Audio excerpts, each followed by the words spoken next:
আসসালামু আলাইকুম রহমতুল্লাহ।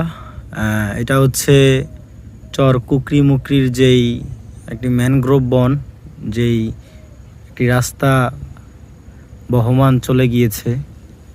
আর এই পাশে হচ্ছে বড় বন, আবার এই পাশেও বন। এই বনের কোনো শেষ আছে, শুরু নেই। আমরা এইখানে এই পথ দিয়ে হাঁটছি, প্রায় আধা কিলো মতো এসেছি এখানে গ্রামীণ সিম ছাড়া অন্য কোনো সিমের নেটওয়ার্ক পাবেন না। আর আমি এখন যেইখানটাতে দাঁড়িয়ে, এইখানটার হচ্ছে গ্রামীণ সিমেরও নেট পাবেন না। ঠিক আছে, এমন একটা পজিশনের জায়গা। এই সুন্দর, নিস্তব্ধ, নিঝুম, কোনো কোলাহল নেই কোনো যানবাহনের শব্দ, নেই কোনো ধুলোবালি। একেবারে নিঝুম পরিবেশে যদি সময় কাটাতে চান, চলে আসবেন চর কুকরি মুকরি অথবা নারিকেল বাগান অথবা তারুয়া দ্বীপে।